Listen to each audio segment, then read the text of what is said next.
I'm particularly pleased to address to His Excellency Yoweri Kaguta Museveni, President of the Republic of Uganda, to the government and the brotherly people of Uganda, my best wishes for the year 2025 and my warm thanks for the quality of the welcome marked by brotherhood and the special attention, and even more for all the efforts made to ensure the best conditions for success in the organization of this summit. Holding a summit on agriculture in Africa in Kampala is the right thing to do. A wonderful sign of recognition of your total commitment, President Museveni, to farmers and headers. You yourself are a farmer. You are also a champion of transforming agriculture into a powerful lever for wealth creation for the people of Africa. Excellency, ending my tenure in African Union, I think I should come here to learn farming from your experience. Excellencies, right from the 1960s, when our political movement started, initially as a student movement, we were able to see that a country like Uganda, located around the equator, could be very advanced and prosperous on the basis of the four sectors of the economy. These four were identified as commercial agriculture, manufacturing, services, and ICT. In the pre-colonial and colonial times, our economy was mainly pre-capitalist and based on subsistence agriculture, or kola echida chonka in our language, meaning working only for the stomach, for home consumption. We also had some artisan craft skills such as obuhensi, blacksmithing, kubeja, woodwork, kunogora, ceramics, etc., and some primordial services such as kuragura, healing, etc. By the end of the colonial times, only 9% of the homesteads were in the narrow colonial cash economy, described as, in quotes, enclave economy, meaning a small island of modernity surrounded by a sea of underdevelopment. That enclave economy of the colonial economy of Uganda was described as the economy of the 3 C's and 3 T's. The 3 C's being coffee, cotton, and copper, and the 3 T's being tobacco, tea, and tourism.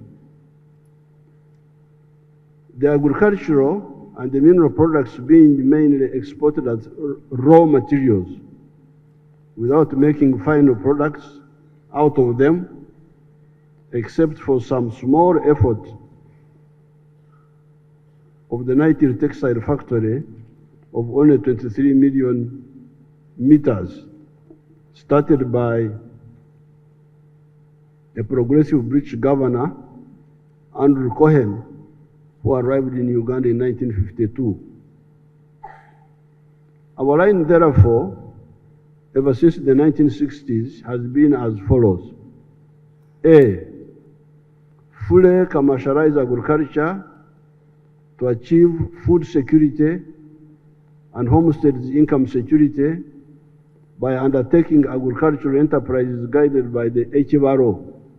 We use this word HVRO, meaning to calculate the maximum possible returns given the size of the family land.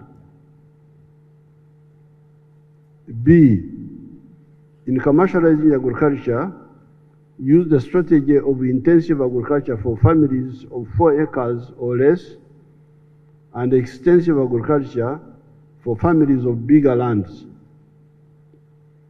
With intensive agriculture, you select high-value enterprises which, though you do them on a small scale, you get good family income. While with extensive agriculture, you can adopt low-value crops, which when you do them on a big scale, you still get good money, good income for the family because of the scale. C, the country needs both the products of intensive agriculture and extensive agriculture because many times one needs the other.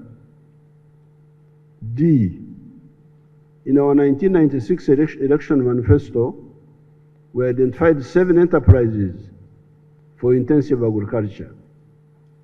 And these were coffee, 1 acre, fruits, 1 acre, dairy products, 1 acre for pasture, for dairy cows, then 1 acre for food crops for the family within those 4 acres. And then poultry for eggs and piggery in the backyard, back of the house, at the back.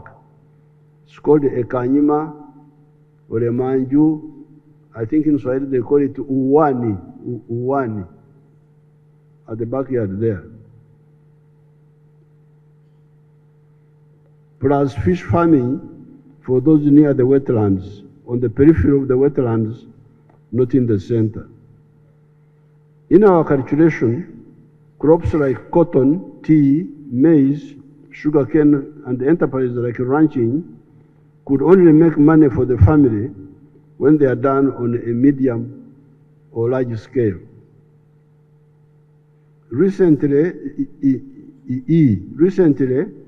our people have been adding crops like palm oil, cocoa, and cashew nuts on the list of the high-value crops that can give good incomes to the families, even if you do them on 1 acre. To do some of the intensive agriculture enterprises, you need inputs from the extensive agriculture products. To produce poultry feeds, animal feeds for pigs, fish meals, etc., you need maize, sugar byproducts, etc. If you are to import all these, it may render your products uncompetitive. We had to do this, Your Excellencies, because in the colonial times and in the post-colonial times, they would make our people grow things like cotton. You hear that Uganda is producing a lot of cotton. Yes, Uganda was producing a lot of cotton. But the families which were producing the cotton were in poverty because nobody had bothered to calculate what is the average land size of the family land. We then realized the danger and the unfairness of confining ourselves to just producing raw materials for other countries far away to transform into finished products. A kilogram of coffee may give us US dollars 2.5 as a raw material. However, the same kilogram roasted, ground into powder, and packaged will give the cleverer foreigners who added those steps abroad US dollars 40.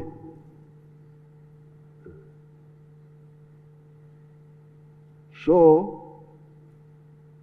Africans get $2.5 per kilo, and the same kilo transformed into finished products by foreigners brings them $40. This is how Africa has been a major donor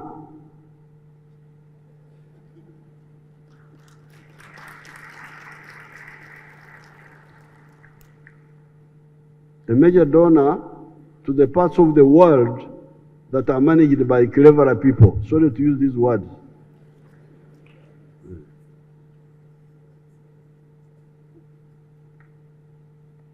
We do not only lose money per kilogram of coffee, we also lose jobs. The roasting jobs, the grinding jobs, and the packaging jobs are done by the children of the foreigners. While Africa's children are drowning in the Mediterranean Sea, going to prosperous Europe and running away from the impoverished Africa.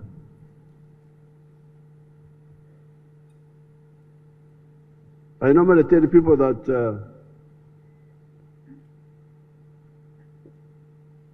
a shirt like the one I'm putting on, which is made here in Uganda, has got 6 job levels. This shirt here. Level 1, grow the cotton.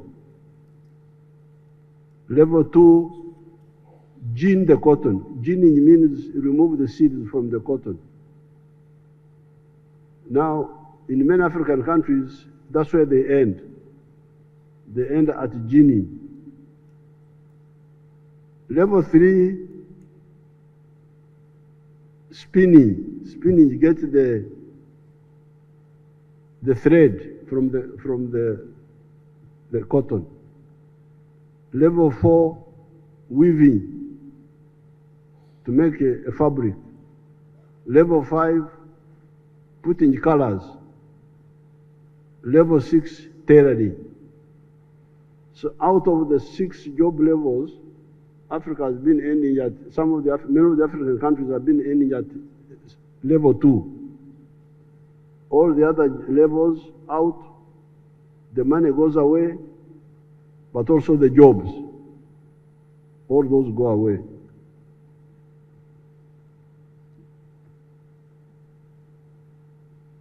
The battle for value addition has been a big one because there are lobbies that want to keep Africa as a raw materials producing continent. In Uganda, we have moved in some areas, a bit in textiles, a lot in the dairy products, a lot on fish, a lot on sugar, a bit on maize, a bit on leather, a bit on furniture and wood products, etc. What is true of agricultural raw materials, is of course also true of the raw materials of minerals, forest products, etc. Uganda discovered some oil about 20 years ago. Up to now, we have not started pumping the oil out of the ground. We're about to start. But the main problem was we didn't agree with the oil companies because they were saying that we should build a pipeline to take the oil, the petroleum, out of the country. Then I told them that I had a rumor that there were human beings here.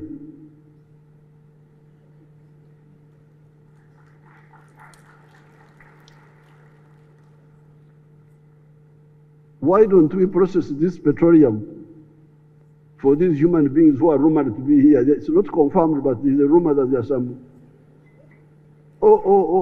big battle. They told me that oil refineries don't make money.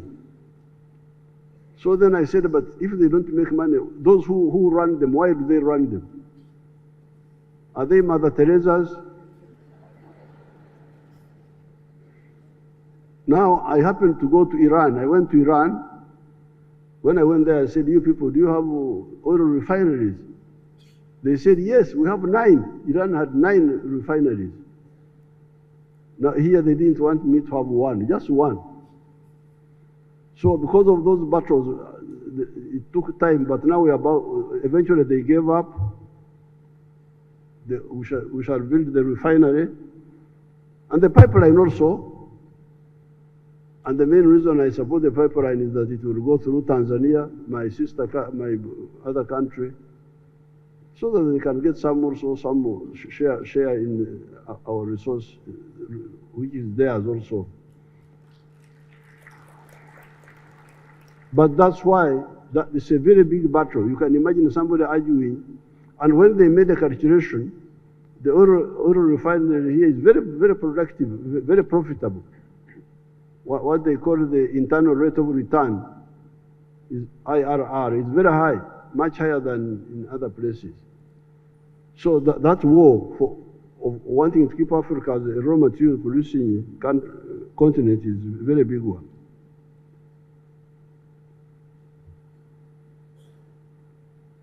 The value addition to agricultural products, this is H, ensures vertical integration in the agricultural sector, from the garden to the table, and from the farm to the wardrobe, for clothes, shoes, etc. However, it also ensures horizontal integration with the other sectors, manufacturing, services, etc. How can you say that you are promoting tourism when all the food the tourists eat is being imported?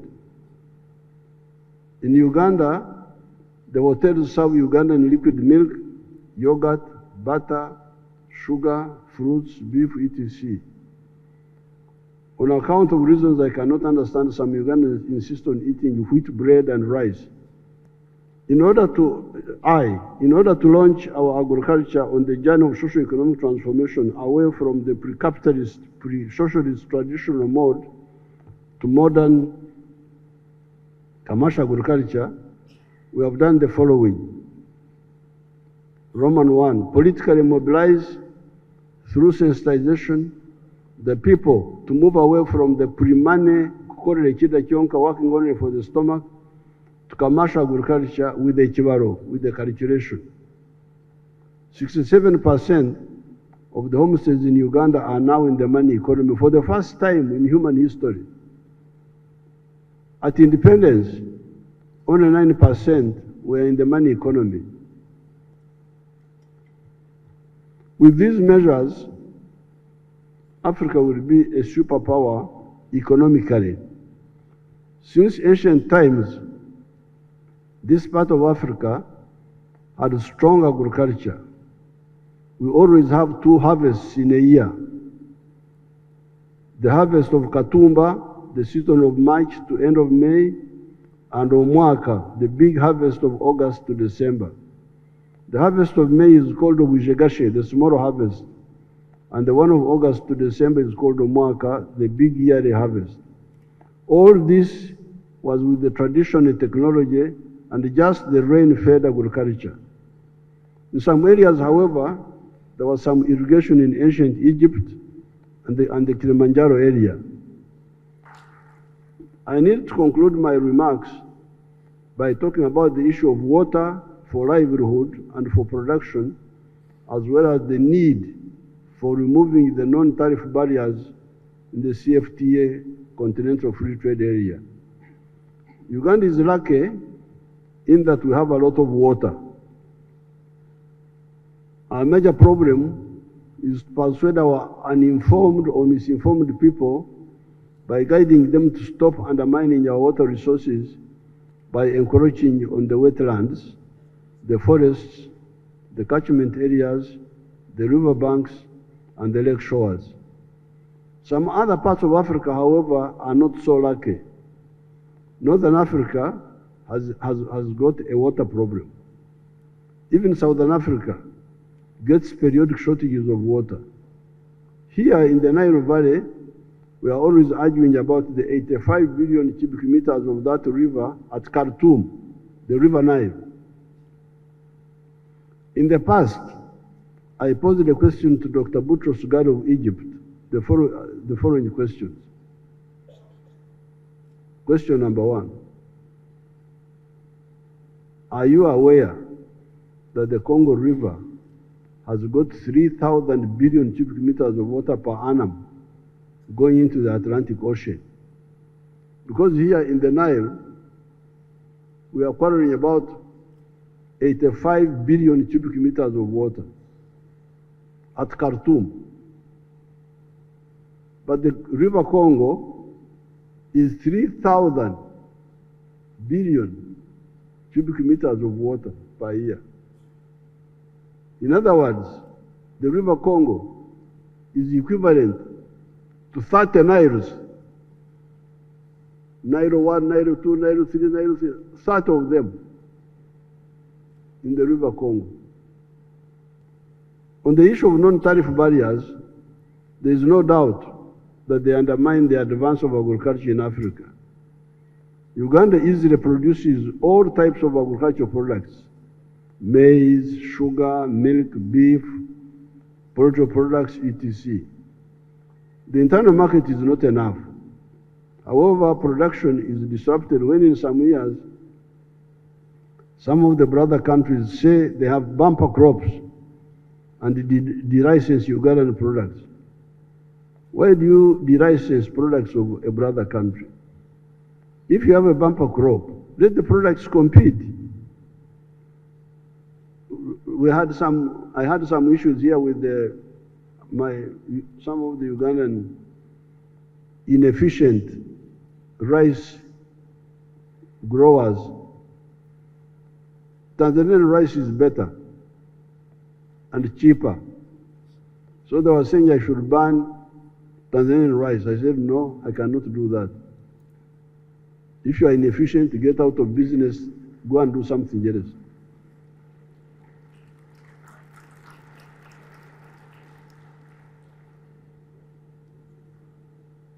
If you have a bumper crop, let the products compete. After the Ugandan product has been de-licensed, then you hear that the licensing country has now a shortage of this or that. Can they now import it from Uganda? By that time, the Ugandan farmers have been rendered bankrupt and have migrated to new products such as coffee that are mainly bought by foreigners away from Africa. How would African agriculture sustainable advance with this erraticness? I thank everybody.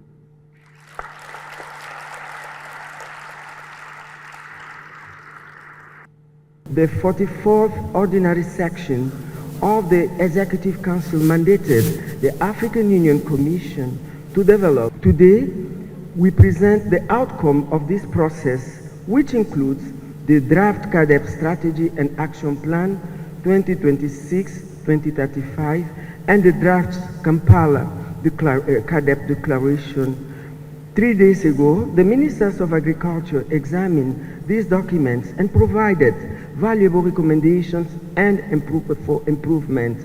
Yesterday, the joint meeting of Ministers of Agriculture and Ministers of Foreign Affairs endorsed these documents and made recommendations to the General Assembly for adoption. A key motivation in this Kampala CADEP declaration round, in contrast to Malabo and Maputo round, is the inclusion of a comprehensive strategy and action plan, a clear roadmap, a theory of change that outlines the pathway for transformation, realistic and implementable strategic objective, a broadened policy scope, enhancing food system approaches and targets that reflect the continent's aspiration.